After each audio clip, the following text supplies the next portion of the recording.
I am standing backstage, the heavy velvet of my tailored gala suit pressing against my shoulders, while the roar of 10,000 people vibrates through the floorboards of the Grand Opera House. My parents chose my younger brother's Paris vacation over my medical promotion tonight, and right now, at this exact second, they are actively trying to extort me for $500,000. They think they have me backed into a corner. They think I will just hand over my dignity, my hard-earned money, and my pride to save my career and keep the family name squeaky clean. But they forgot one crucial, undeniable detail about who I am. I am a surgeon. I know exactly how to identify a malignant parasite, and I know exactly how to cut it out in front of a live audience. By the time I walk off the stage tonight, their perfect, fake lives will be reduced to absolute ashes. Before I tell you exactly how they lost everything they ever cared about, let me know where you are watching from in the comments below. Grab a warm cup of water, sit down, and listen to the whole story. The hushed, expectant whispers of the city's medical elite echoed off the intricate gold-leaf ceilings of the auditorium. Everyone who was anyone in the medical field was out there, waiting for me to take the stage. This was supposed to be the absolute pinnacle of my entire career. It was the moment I officially became the youngest head of pediatric surgery in the history of our prestigious hospital. It was the promotion I had bled for, the promotion that cost me my 20s, my sleep, and my peace of mind. I sat in the front row, adjusting my cuffs. I looked to my immediate right. There, sitting in the prime viewing area, were 4 VIP seats. They were completely empty. For pristine, dark red velvet cushioned chairs staring back at me like a massive, gaping void in the middle of a crowded room. My father, Arthur, wasn't coming. My mother, Eleanor, wasn't coming. Neither was my younger brother, Mason. There was no medical emergency. There was no delayed flight out of JFK. There was no unpredictable weather event. It was simply a choice. They chose not to be here. My phone vibrated sharply against my thigh, pulling me out of my thoughts. I pulled it out of my pocket. It was a text message from my mother, Eleanor, sent from the Wi-Fi of a 5-star hotel in Paris. I swiped the screen open, and the words hit me so hard I actually felt the breath leave my lungs. Elijah, please don't be dramatic about us missing the ceremony tonight. Mason just hit 500,000 followers on his channel, and we are having a real, meaningful celebration at the Ritz. You are just a body mechanic, Elijah. Mason is a global star now. Oh, by the way, I sold all the living room furniture in your New York apartment to pay for his helicopter entrance at the fashion show today. You weren't using it anyway since you basically live at the hospital. Deal with it. I stared at the glowing screen until the harsh white light made the letters start to blur together. A body mechanic. That is what 20 years of grueling, relentless study, agonizing student debt, and endless 80-hour work weeks meant to the woman who gave birth to me. I didn't cry. My tear ducts felt like they had been filled with concrete. I didn't make a scene or throw the phone against the beautiful mahogany paneling. I just sat there, breathing in the expensive cologne of the chief of staff sitting to my left, and felt a cold, sharp clarity settle deeply over my brain. They actually thought they had won. They thought I was still that same desperate, pathetic kid who used to eat cold leftovers in the dark kitchen while they loudly toasted to Mason's flawless report cards in the dining room. They thought I would just absorb the blow and keep writing the checks. They were so incredibly wrong. My jaw clenched until my back teeth ached. I swallowed the hard, bitter lump in my throat and locked my phone screen. I didn't type out a frantic, emotional paragraph. I didn't demand an explanation or hurl insults. I just sat there in the heavy silence of my own realization. The distant sound of the orchestra tuning their instruments felt like it was miles away. Then, exactly 2 minutes later, a second notification popped up on my dark screen. It was an automated alert from my primary banking app.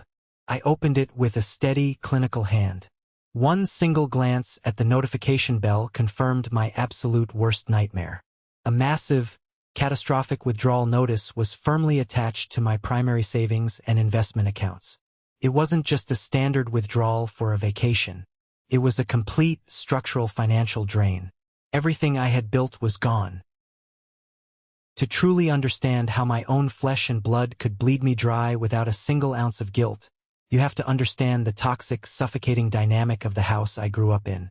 I was always the invisible child. From the exact moment Mason was born, the sun rose and set on whatever he wanted, whenever he wanted it. He was the undisputed golden boy of the family.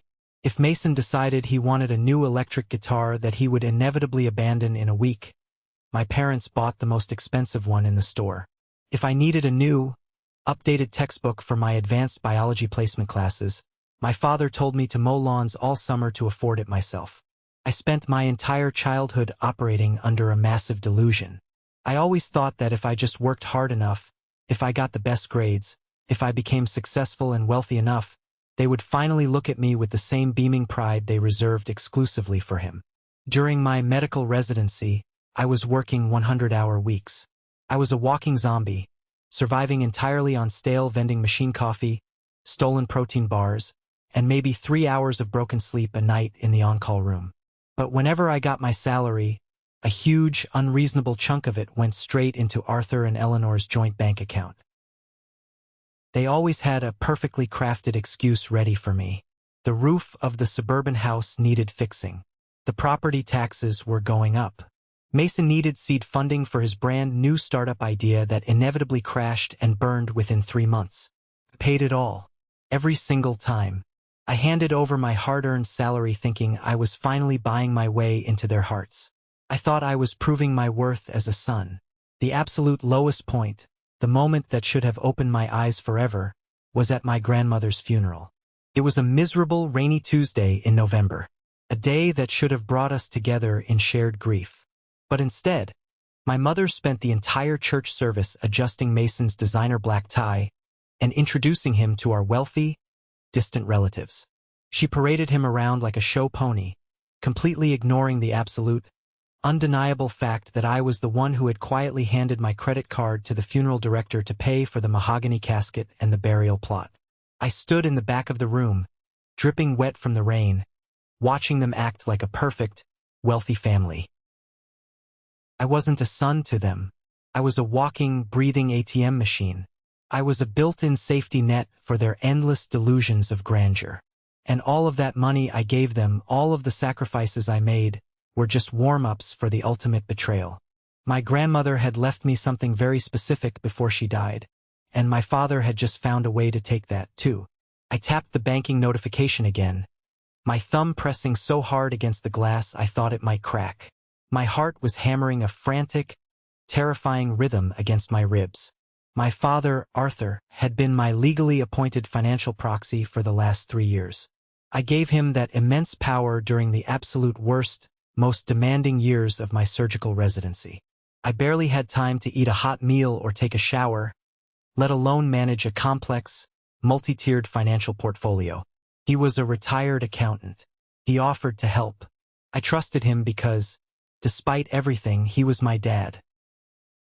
But Arthur didn't just skim a little cash off the top to pay for a vacation. He went straight for the jugular. He used my $200,000 trust fund, the exact inheritance my grandmother left specifically designated as my college fund and for my future surgical research, as direct collateral for a massive, high-interest private loan. He forged my digital approval and signed my entire future away just to fund Mason's ridiculous influencer lifestyle brand. The loan was legally in my name. The debt was mine. But the cold, hard cash had been wired directly to Mason's newly formed LLC production company over in Paris. If Mason didn't pay it back, and let's be honest, Mason had never paid back a dime in his life, I was the one who would be financially ruined, bankrupt, and drowning in debt before my tenure at the hospital even officially started. My fingers were ice cold. The blood drained entirely from my face. I immediately exited the banking app and dialed my Uncle Robert. Robert was my father's older brother, an independent financial advisor who I had always looked up to.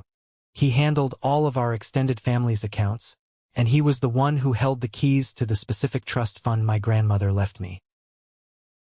"Robert," I said, my voice dropping so low it was barely above a harsh whisper, "Arthur just drained my trust fund. He used it as collateral for a private loan. You have to freeze the account right now. This is fraud." There was a long, agonizingly heavy silence on the other end of the line. I could hear the faint sound of a television playing in the background at his house. "Elijah?" Robert finally sighed, his voice completely devoid of surprise. "I can't do that, kid. The funds are already cleared and transferred. Your father asked me to expedite the paperwork yesterday morning.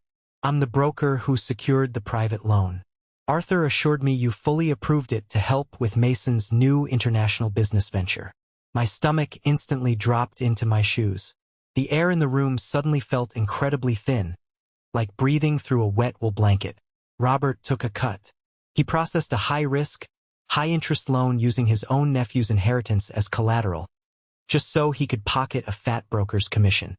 My own uncle, the man who proudly bought me my very first stethoscope when I got into med school, had sold me out for a few $1,000s. "You knew," I whispered, the realization hitting me like a freight train. "You knew it was my money, and you let him take it. It's family, Elijah."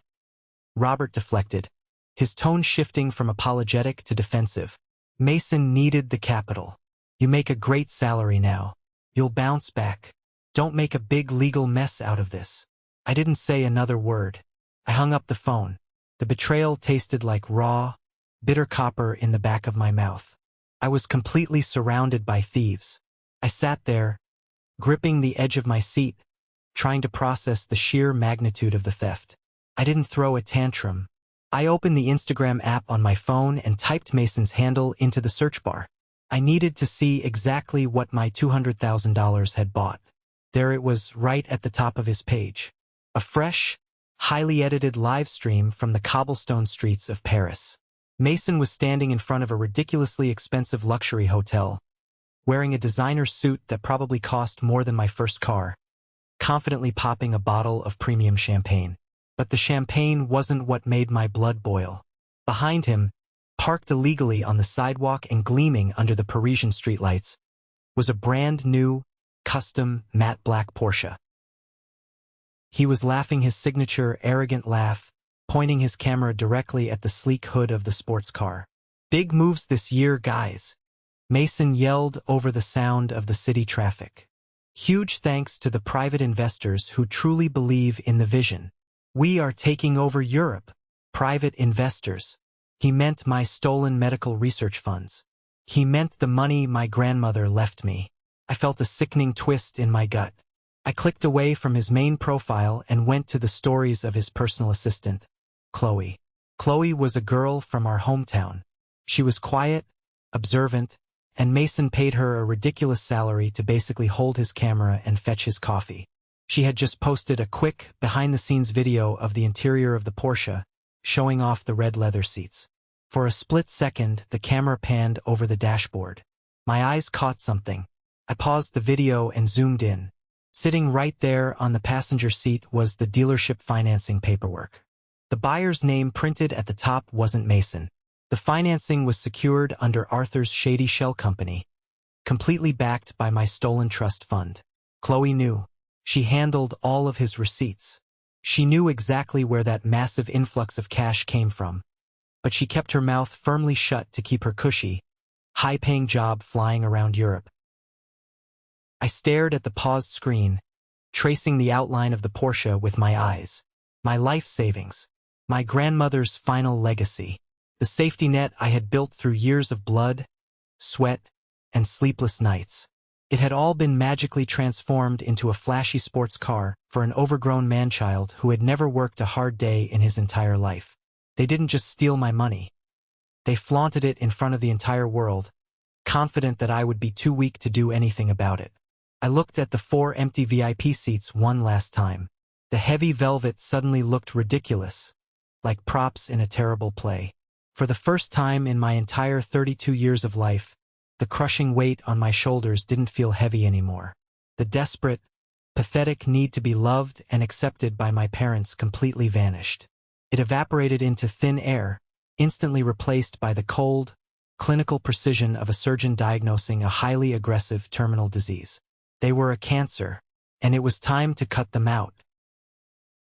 I logged into my smart home portal app on my phone. My parents were currently living completely rent-free in a stunning, two-bedroom luxury apartment I owned in the heart of New York City. It was an investment property I bought 2 years ago, and I let them stay there because they claimed they were downsizing. My mother had just admitted, in writing, that she illegally sold my living room furniture to pay for Mason's helicopter rental. I didn't just lock the digital doors and change the passcodes from my phone. That was too easy. I opened my email and drafted a high-priority, heavily documented message directly to the building's notoriously strict board of directors. I attached screenshots of the secret Airbnb listing my parents had apparently put up to make extra cash while they were in Paris, along with a certified digital copy of my property deed proving I was the sole owner. To the board of directors, I typed, my thumbs flying aggressively across the glass screen. Please be advised that there is an unauthorized short-term rental currently in progress at my unit. The guests currently residing there are throwing a party that violates the building's strict noise ordinance. As the legal owner, I did not authorize this. Please initiate an immediate eviction of the current occupants with building security and issue the absolute maximum penalty fine to the residents on file, Arthur and Eleanor Blackwell. I will have my real estate lawyer contact you first thing in the morning to finalize the changing of the physical locks.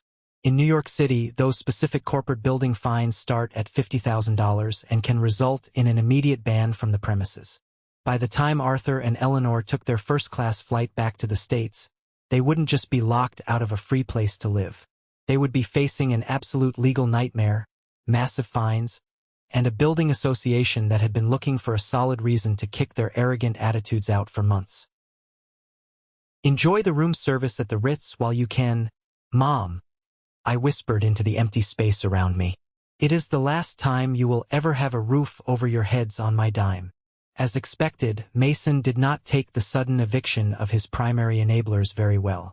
Within exactly 6 hours of the building security kicking their Airbnb guests out onto the New York pavement, my brother went completely, predictably nuclear. I was doing my early morning rounds at the hospital the next day, checking on post-op patients, when my phone started vibrating relentlessly in my lab coat pocket. It was a barrage of notifications. Mason had posted an emergency video to his 500,000 followers. He wasn't in the Porsche anymore. He was sitting on the dirty sidewalk in Paris, directly in front of a massive pile of Louis Vuitton designer suitcases, dramatically dabbing his dry eyes with a silk scarf. I can't believe I even have to make this video, Mason said, his voice trembling perfectly for the camera lens. My own brother, a highly paid, supposedly respectable surgeon, just made our elderly parents homeless. He completely locked them out of their own apartment while we were overseas celebrating a milestone. This is the kind of twisted, cruel care he gives his own flesh and blood. He has millions of dollars, he has a massive salary, and he literally left our parents to sleep on the street. The internet did what the internet does best. Caught absolute fire. It didn't matter that it was my apartment. It didn't matter that they stole my money first. The narrative was set. The greedy, rich doctor abusing his poor, loving family. By noon, my professional hospital inbox was a horrifying graveyard of aggressive hate mail. Thousands of strangers who didn't know the first thing about my life, my struggles, or the reality of my family dynamics were aggressively calling the hospital switchboard, demanding I be immediately stripped of my medical license. How can you possibly save children when you destroy your own family? One unhinged direct message read, You're a monster. You deserve to lose your job.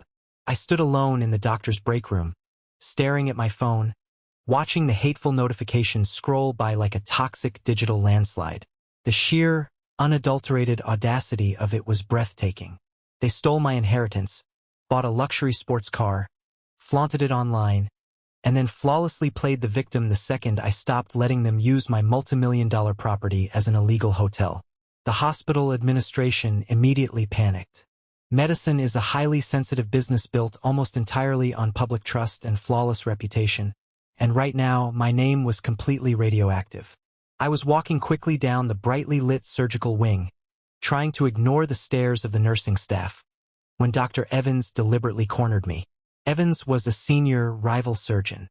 He was a guy who had been aggressively gunning for the head of surgery promotion that I had just secured, and he hated my guts for beating him to it.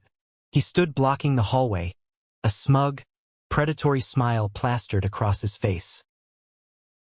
"Rough morning on the internet, Elijah," Evans said smoothly, leaning casually against the nurse's station counter. "The executive board is currently having an emergency closed-door meeting about your little PR disaster. It's a damn shame. We really can't have a department head involved in such messy public family drama. Patients are getting nervous. There's even a nasty custody dispute with a patient's family down in the ICU who saw your brother's video and suddenly decided they don't want a monster operating on their kid. He was absolutely loving every single second of this. I could see it in his eyes. He was probably already mentally measuring my new corner office for his own custom furniture.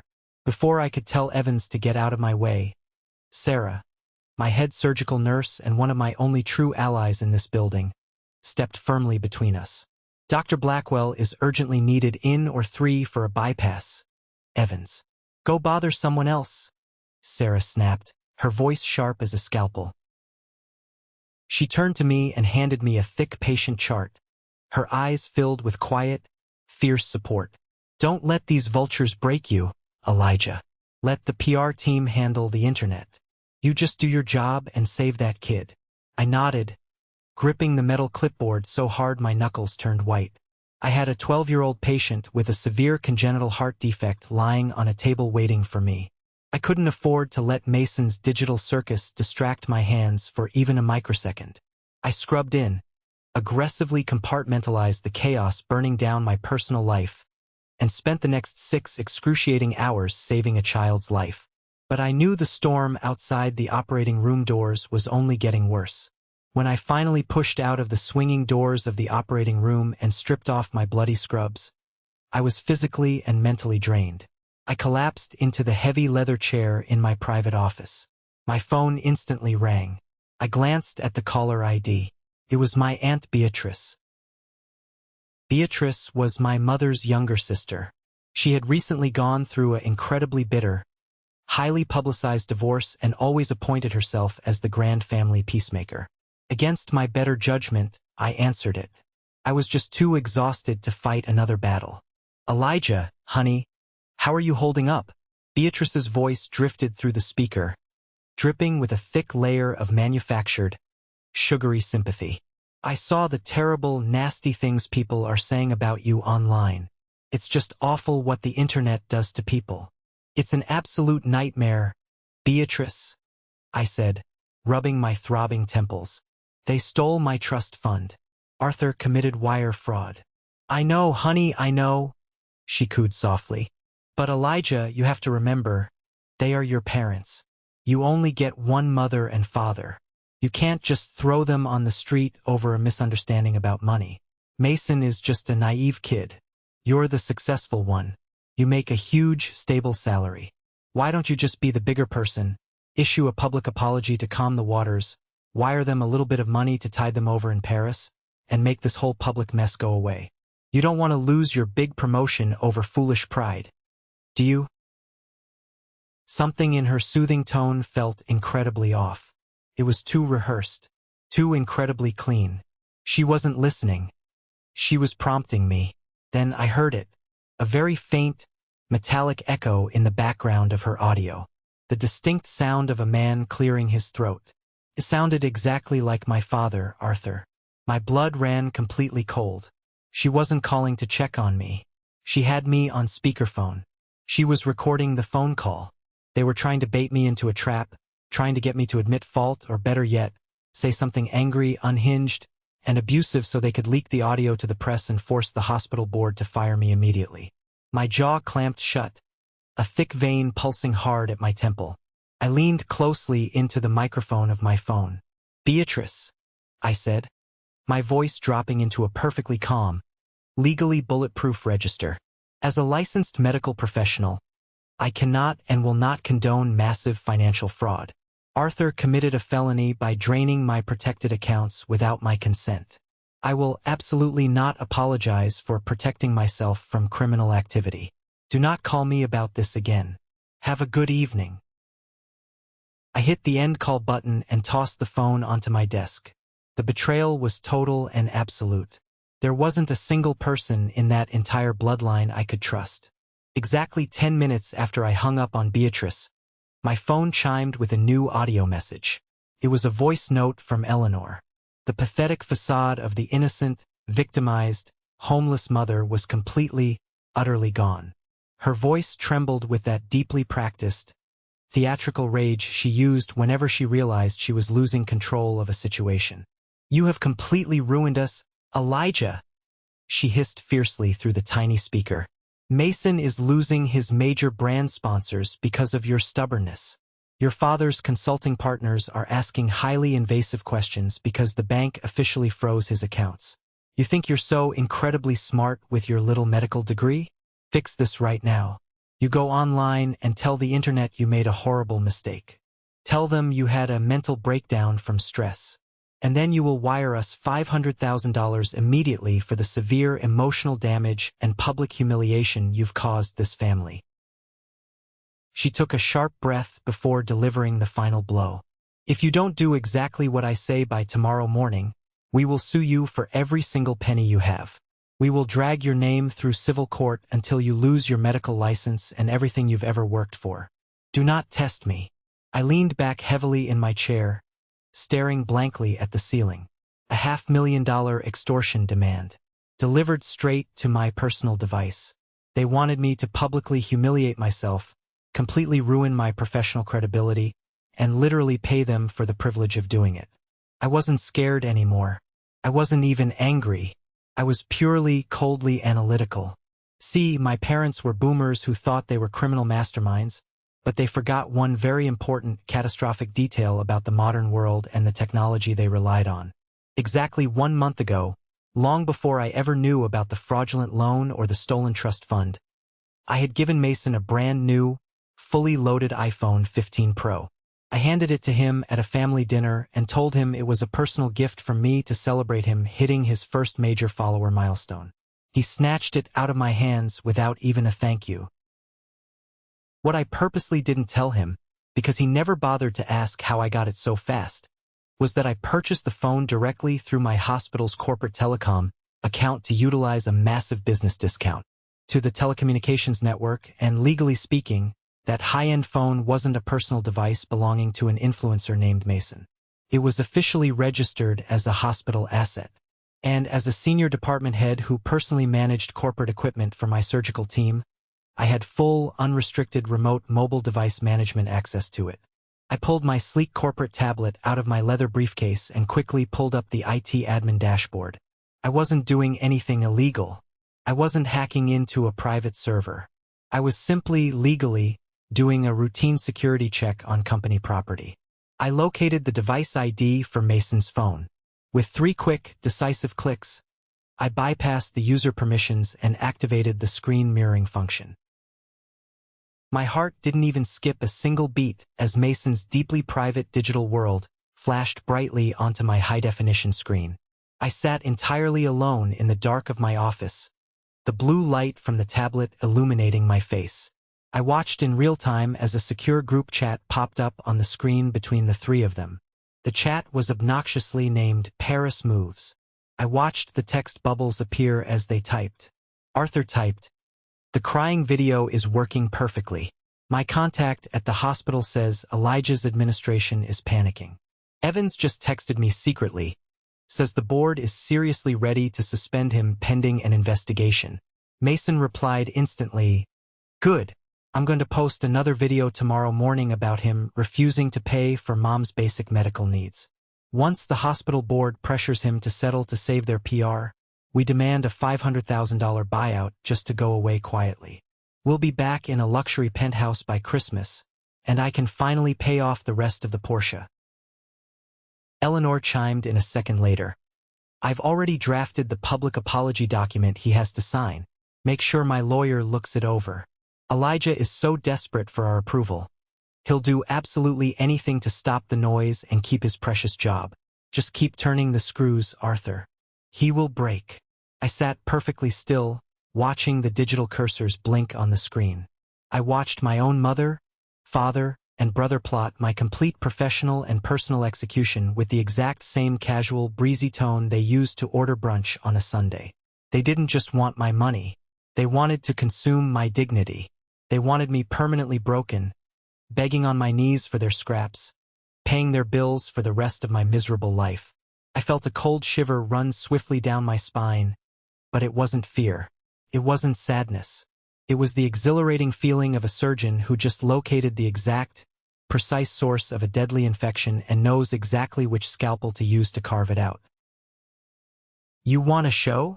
I whispered softly to the empty, quiet room, my eyes locked on their damning words. "I'll give you a global broadcast you will never, ever forget."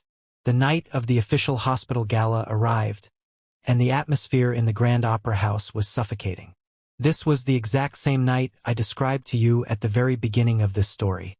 The night I was supposed to formally accept my promotion to head of pediatric surgery.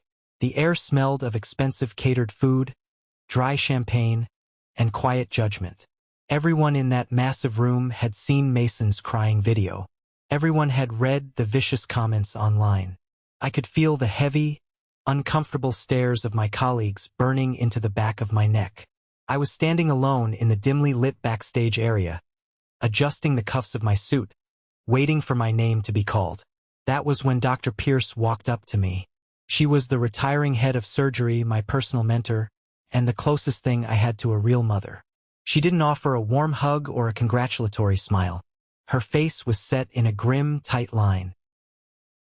"Elijah," Dr. Pierce said, her voice dropping to an urgent whisper.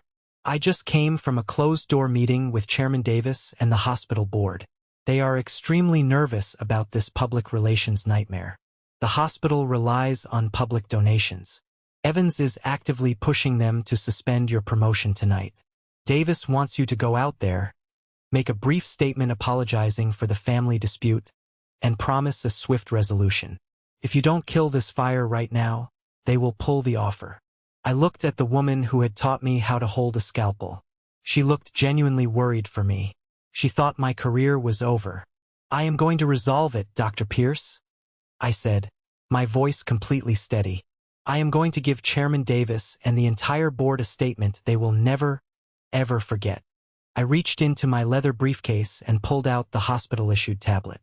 It was securely connected to the building's primary presentation network. I didn't have a standard slideshow of medical charts prepared. I had something much, much better. The heavy velvet curtains parted, and the master of ceremonies called my name. The applause from the 10,000 people in the stadium was incredibly polite, but it felt entirely hollow. I could hear the faint murmurs rippling through the crowd. They wanted to see how the monster who made his parents homeless was going to defend himself. I walked directly to the center of the massive stage. Behind me, a towering, 50-foot LED screen glowed brightly with the hospital's crest. I didn't look at Chairman Davis sitting in the front row. I didn't look at the hostile faces of my rivals. I looked directly into the red recording light of the main camera that was broadcasting this entire event live to the hospital's global network and local news stations. "Before I begin my technical presentation tonight," I said, my voice echoing with a deep, clinical chill that instantly silenced the entire room. I was asked by the board to address a highly publicized personal matter. I would like to share the real, unfiltered motivation behind my family's recent internet fame. I tapped the screen of my tablet. The giant LED screen behind me flickered for a fraction of a second, and then the hospital crest vanished. It was instantly replaced by a massive, high-definition mirror of Mason's iPhone screen. A collective, audible gasp violently ripped through the opera house. Right there, towering 50 feet tall for 10,000 brilliant medical professionals to read, was the private group chat between Arthur, Eleanor, and Mason. It was completely live and entirely unedited. I slowly scrolled up to the messages from yesterday. My father's words flashed up in giant, undeniable letters. "The crying video is working perfectly. Evans just texted me secretly. Says the board is seriously ready to suspend him pending an investigation." Then Mason's reply, "Good. Once the hospital board pressures him to settle to save their PR, We demand a $500,000 buyout just to go away quietly. We'll be back in a luxury penthouse by Christmas, and I can finally pay off the rest of the Porsche." Then my mother, Eleanor, chiming in, "I've already drafted the public apology document he has to sign. Elijah is so desperate for our approval. He'll do absolutely anything to stop the noise and keep his precious job. Just keep turning the screws, Arthur. He will break." The silence that followed in that auditorium was absolute. It was the kind of heavy, suffocating silence that happens right before a massive explosion. You could literally hear the faint hum of the cooling fans inside the giant projectors. I watched the faces in the front row. Chairman Davis's jaw practically unhinged. Dr. Evans, who had been secretly texting my father to sabotage me, turned the color of old ash.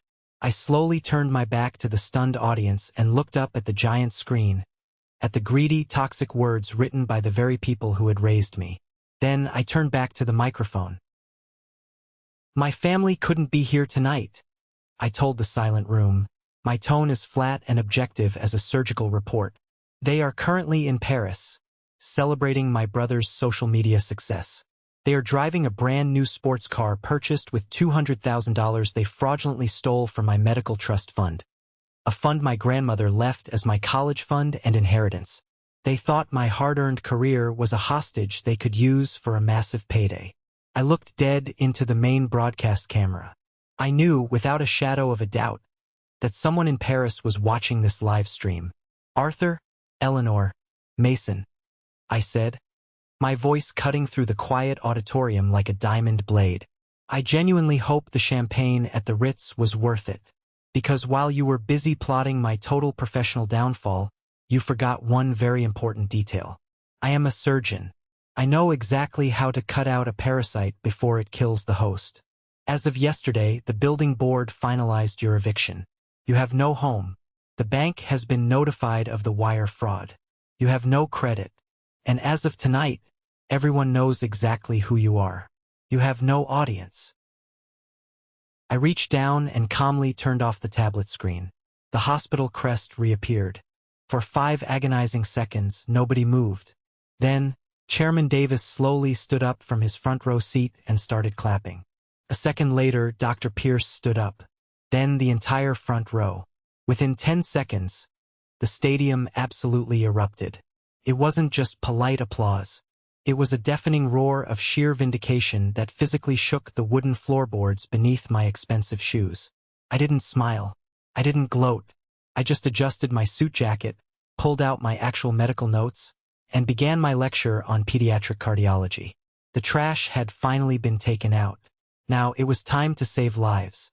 This is the moment that changes everything, the moment I finally took back control of my life. Thank you so much for your patience and for staying with me until now. You've been amazing. Please give this video a like and comment one below to let me know you've made it this far. Not only does this help more people find this story, but it also lets me know that my experiences truly mean something to someone.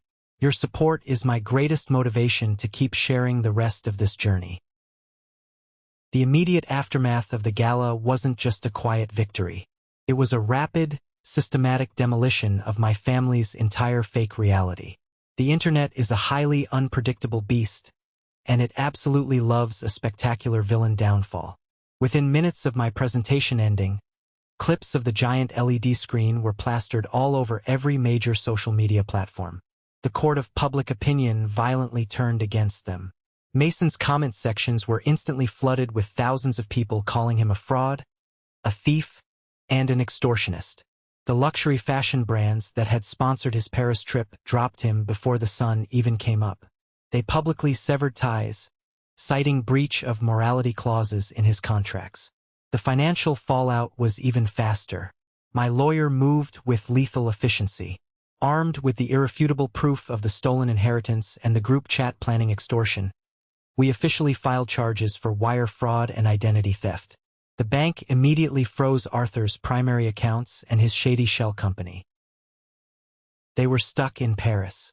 They couldn't use their credit cards to pay for their massive hotel bill at the Ritz. They couldn't buy a plane ticket home. According to a highly frantic, completely unhinged post Chloe made before she quit and flew home alone. My parents and the golden boy were forced to sleep in the custom Porsche for 2 days until Arthur managed to beg a distant relative for economy plane tickets back to New York.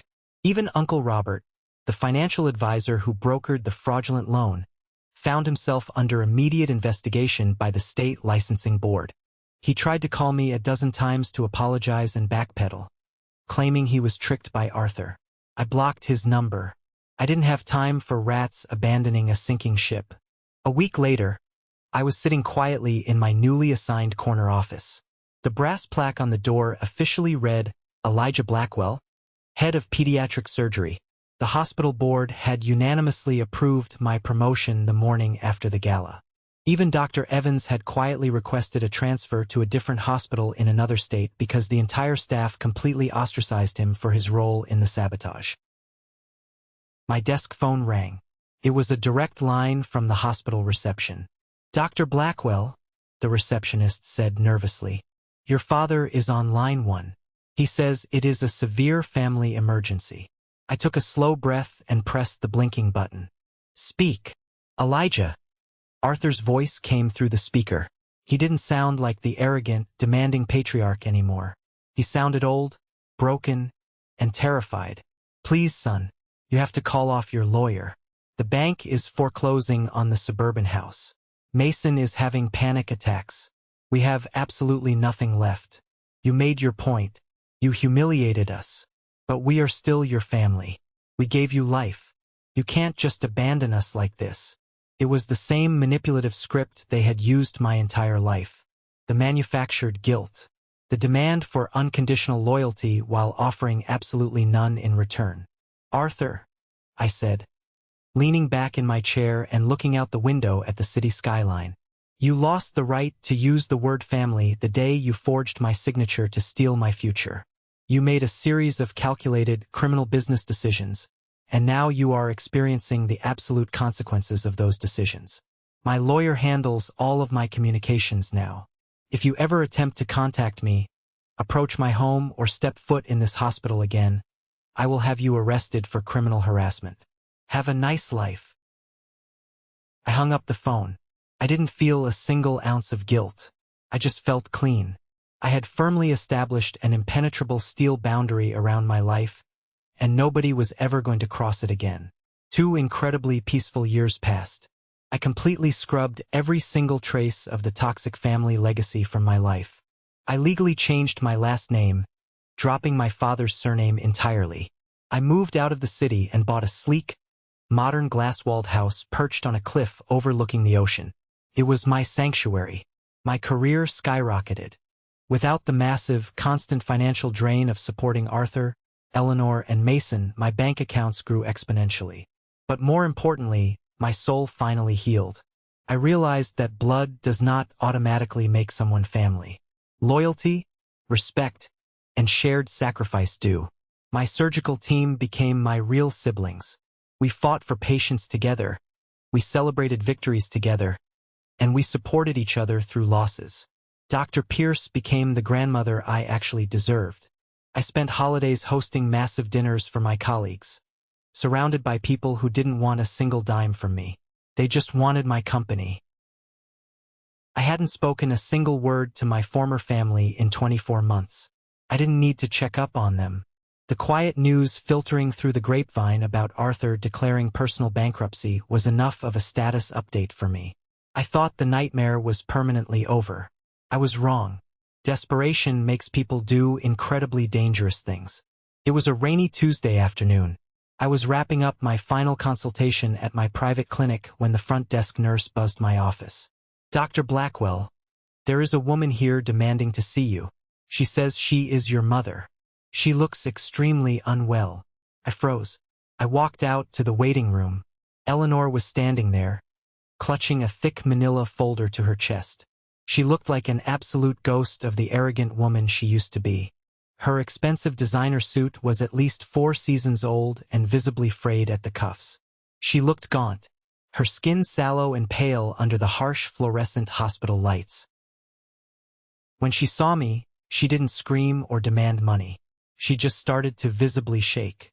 Elijah, she whispered, tears spilling down her cheeks. I know I don't deserve your time. I know you hate me, but I am dying. She shoved the manila folder into my hands. Stage 4 small cell carcinoma. The doctors told me I have maybe 6 months left. There is an aggressive experimental immunotherapy trial in Seattle, but it costs $1 million out of pocket. Please, Elijah, if you ever loved me as a mother, if there is any humanity left in your heart, don't let me die in pain. I stood there in the lobby, looking at the woman who had sold my furniture to rent a helicopter. I opened the folder. There was a detailed biopsy report, a highly complex PET scan, and a referral letter from a prestigious oncologist. I slowly scanned the medical pages. To an untrained eye or a panicked relative, it looked absolutely terrifying and completely legitimate. But I am not an untrained eye. I am a highly specialized doctor. I looked closely at the prescribed medication list on the second page. It included a massive, heavy dosage of a specific experimental drug. A drug that, given Eleanor's documented blood pressure and current body weight listed on the very same page, would trigger massive cardiac arrest within 48 hours. It was a lethal combination. No real oncologist in the country would ever write that prescription. She bought a fake chart. She probably paid a shady online document mill a few $1,000s to generate a terrifying cancer diagnosis so she could con me out of $1 million. I looked up at my mother. She was dramatically dabbing her eyes with a tissue, painting the absolute perfect picture of maternal tragedy. I knew that exact look. It was the exact same look she used when she wanted to manipulate a wealthy relative into paying for Mason's private school tuition. I see, I said, my voice as completely flat as a heart rate monitor flatlining. It is a massive amount of money, Eleanor. I will sign absolutely anything, Elijah. She sobbed desperately, grabbing my arm. I'll vanish forever after the treatment. I just want to live. I didn't call hospital security. I didn't throw her out into the rain. Instead, I walked over to the reception desk, pulled out a blank legal document from the printer, and handed her a pen. This is a federal medical promissory note, I explained calmly, tapping the bottom line. It is a highly strictly regulated federal debt agreement. If I am going to wire $500,000 of my personal research funds as a first installment for this specific treatment, I need you to sign this under penalty of perjury. It is a legal guarantee that these exact funds are being used strictly and exclusively for medical necessity and nothing else. Her eyes instantly lit up. The raw greed behind her tears was so thick I could practically taste it in the air. She didn't even read the document. She signed that paper so fast the blue ink literally smeared across the page. I authorized the first installment of $500,000 directly to the bank account she provided. Eleanor practically skipped out of my clinic lobby, wiping away her fake tears and loudly promising to check into the Seattle Oncology wing first thing the next morning. She had absolutely no idea that the moment she walked out my door, I didn't call the Seattle clinic. I called Special Agent Miller at the FBI field office. Because the massive wire transfer crossed state lines, and because it was officially based on a signed, fraudulent federal document designed specifically to extort funds, this wasn't just a simple family lie anymore. It wasn't just a civil dispute. It was a massive, documented case of felony wire fraud against a licensed medical practitioner. Exactly 3 hours later, Eleanor was violently arrested. But she wasn't arrested at a hospital. She was arrested on the shiny showroom floor of a luxury car dealership 3 towns over. I later watched the glorious security camera footage the police secured. Eleanor was in the absolute middle of putting a massive cash down payment on a brand new, custom Rolls-Royce. She was trying to buy Mason another toy using my fake cancer money. Agent Miller and 2 armed officers walked right through the glass doors, grabbed her wrists, and snapped the heavy steel cuffs on her right in front of the horrified dealership staff. She screamed. She cried. She tried to say it was a misunderstanding. But the federal paper trail was absolutely flawless. The fallout from that arrest was the final nail in the coffin. When the FBI raided their small rented apartment to look for evidence of the fake document mill, the IRS quietly followed the scent of the money. They opened a full-scale, incredibly aggressive audit into Arthur's previous consulting firm. It turned out my stolen trust fund and the fake cancer weren't their first dances with fraud. Arthur had been illegally categorizing Mason's designer shopping sprees, luxury vacations, and expensive dinners as corporate medical research expenses to aggressively dodge federal taxes for nearly a decade. The IRS does not have a sense of humor about tax evasion. They aggressively slapped Arthur with a massive bill for hundreds of thousands of dollars in back taxes, plus brutal penalties that instantly doubled the owed amount. He was completely ruined. A full year after the arrest at the car dealership, I was sitting at my mahogany desk at home, drinking a cup of warm tea. I received a thin, cheap paper envelope in the mail. It was stamped from a minimum security federal women's correctional facility. I didn't open it immediately. I let it sit proudly on my desk for an entire week, right next to a beautiful vase of fresh flowers my head nurse had given me for my birthday. When I finally broke the cheap seal, the distinct smell of desperation wafted out. Elijah, the desperately scribbled letter began. The food in here is gray. My skin is ruined. I am terrified every single day. I did it all for Mason, for the family name to survive. You have millions of dollars. A mother shouldn't be locked in a cage like an animal while her successful son lives in a glass palace. If you have any soul left in your body, hire a lawyer for me. Call the governor. Use your hospital influence. I am still the woman who gave you life. I read the words twice. I didn't feel a single ounce of anger. I didn't feel the sudden, overwhelming urge to write back a massive list of her horrific sins and betrayals. I simply stood up, walked over to the roaring fireplace in my living room, and dropped the letter directly into the flames. I watched the cheap paper curl, turn brown, and disintegrate into black ash. Then I went back to my tea.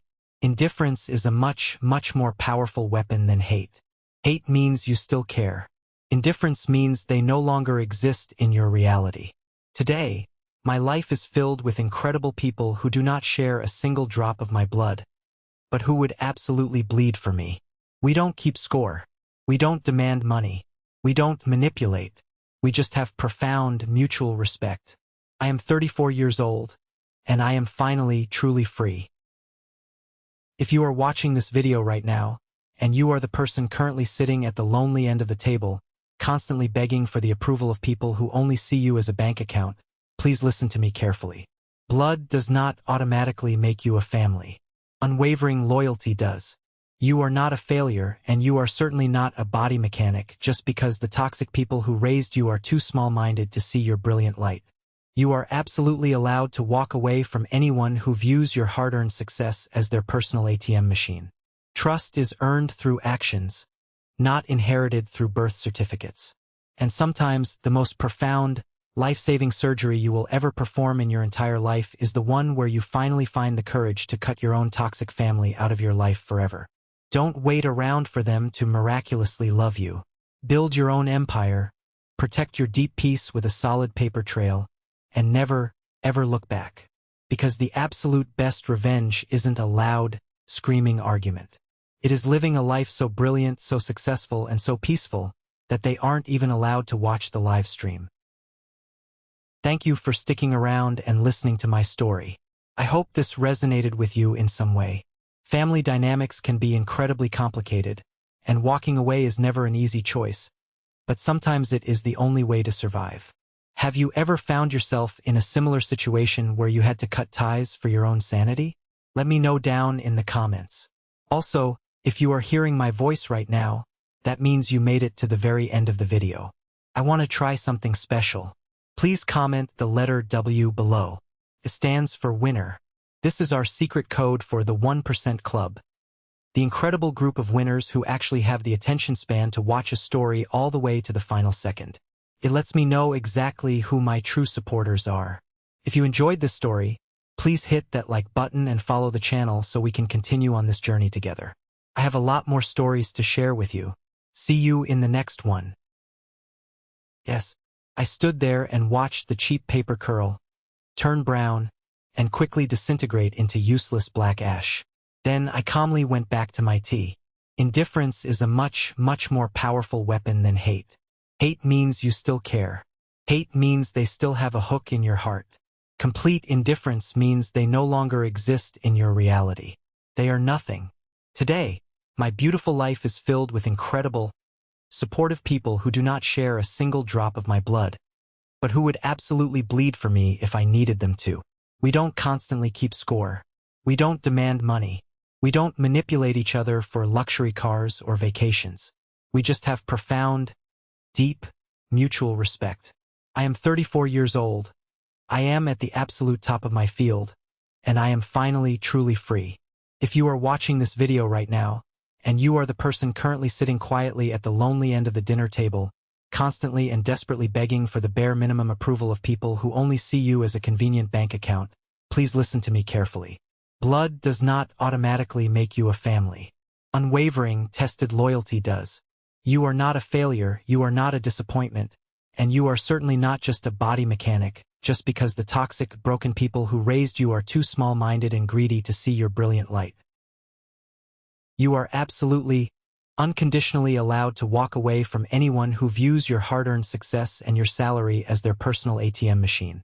Trust is earned through consistent actions, not automatically inherited through birth certificates. And sometimes the most profound, life-saving surgery you will ever perform in your entire life is the one where you finally find the courage to cut your own toxic family out of your life forever. Don't wait around for them to miraculously change or love you. Build your own massive empire, fiercely protect your deep peace with a solid paper trail, and never, ever look back.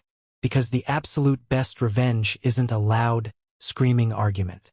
It is living a life so brilliant, so successful, and so incredibly peaceful that they aren't even allowed to watch the live stream. Thank you for sticking around and listening to my story. I hope this resonated with you in some way. Family dynamics can be incredibly complicated, and walking away is never an easy choice, but sometimes it is the absolute only way to survive. Have you ever found yourself in a similar situation where you had to cut ties for your own sanity? Let me know down in the comments. Also, if you are hearing my voice right now, that means you made it to the very end of the video. I want to try something special. Please comment the letter W below. It stands for winner. This is our secret code for the 1% Club, the incredible group of winners who actually have the attention span to watch a story all the way to the final second. It lets me know exactly who my true supporters are. If you enjoyed this story, please hit that like button and follow the channel so we can continue on this journey together. I have a lot more stories to share with you. See you in the next one.